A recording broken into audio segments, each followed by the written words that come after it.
Hi, everybody, and welcome back. My name's Melissa, and this year I'm sharing 365 tips for frugal living.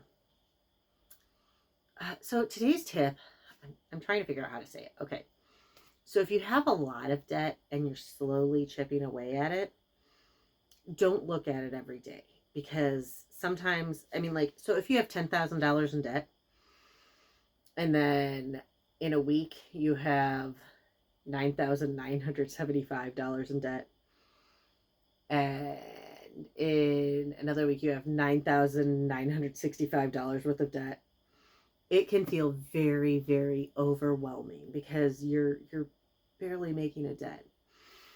Or what's really bad, like if you had $9,998 and then like the next week you have 9,993, it doesn't feel like you made any debt, even though you did.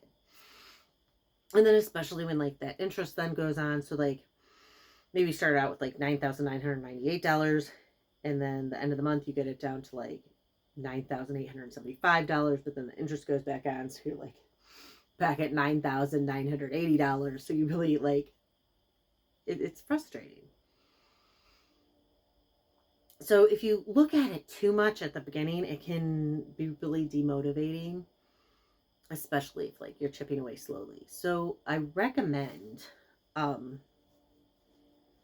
to keep paying that debt every month, and like anytime you have extra, like pay towards it, pay towards it, pay towards it, pay towards the highest interest first. But then eventually it'll start going down. And then if you look at it in a few months and you add up, like, so if you add up all the money you owe, let's say you add it all up today and you owe $10,000, and you chip away and chip away and chip away, and let's say in 3 months you're able to get that $10,000 down to $7,500. It's going to feel like a major accomplishment. You're like, okay, like that's huge. You can see it, but you're not going to necessarily see it all along the way. Some weeks, days, months, you may have like a big chunk gone out of like one, but others you won't, and it can be frustrating. And then as you start to like really get ahead, then you can start watching. So like, for example, if you have multiple debts that you're paying off and you're doing the highest interest first, you may be paying like the minimum. Like, let's say you have all of it. Let's just put it all as credit card debt to make life easy. And let's say one's 30% interest. Let's say you have 3,000 in 30% interest, and 3,000 at 25% interest, and 4,000 at 20% interest. Well, you're going to be paying the minimum on the 20 and 25%, so you're not going to see a dent. But that 30%, you're going to be paying all of your extra towards that first, right? And so at first it can be demotivating because like the other two balances are barely going down. They're like eking down, right? But then like you look at the total and you see it, and all of a sudden you have, let's say, $500 left on that 30% interest. And you know that next week you're going to pay it off, and then you're going to be able to work on that 25%.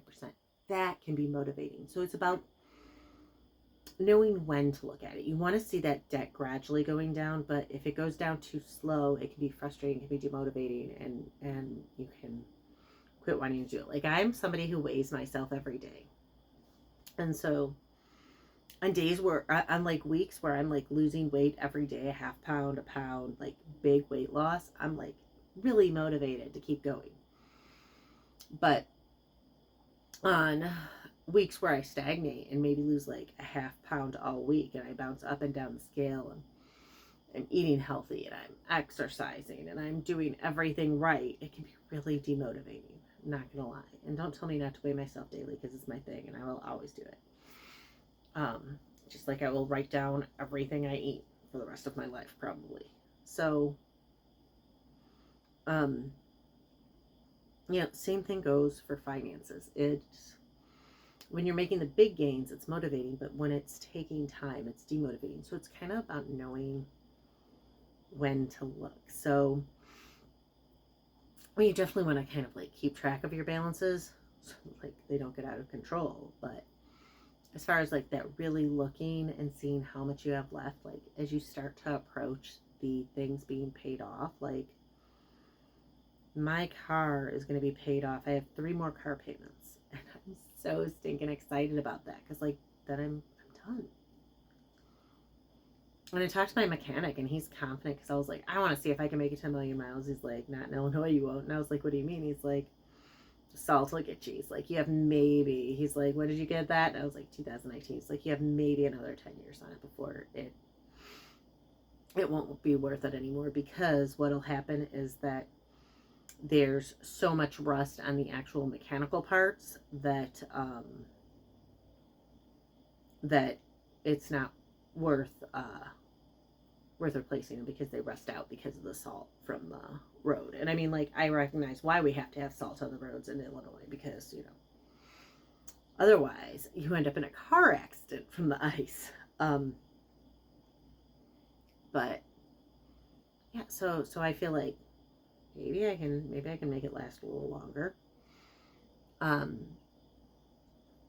But he's confident that I can get 300,000 miles in it. He's confident that I can get another 10 years out of it. So that could be a plus. And he's confident that I could go even more if I don't drive it in the winter. Like, if I don't drive it in the snow. Which, not currently an option, but if I can get a work from home job, you dang well better believe. Yeah. But anyway, sorry, I digressed. I'm off on a tangent about my car being paid off. But know when to look at that debt. So, like, I reevaluated, I looked, and I was like, shit, I'll be out of debt in 2 months if everything keeps going as planned. So I was like really excited, because I was like looking and calculating and everything. So that's huge. That is so exciting. And, you know, as long as no surprise major expenses come up, life is good. So that's today's tip for frugal living, is like, know when to look at your debt. Like, don't obsess over it as it's being chipped away slowly, but know that as you're looking at it and as you're seeing like big progresses, then add it up every so often. Like, if you know that 30% credit card is going to be paid off next month, add it up so that you can see how big of a chunk. If you know what I mean? Like, and then it can be motivating. So make sure you look at it and add it up in a way that it's not demotivating as it's going slowly, but when you like have the big chunks and you see that it's close, that it is really motivating. Anyways, again, my name is Melissa. This year I'm sharing 365 tips for frugal living. If you want to hear more, please hit like and subscribe, and I'll see y'all tomorrow.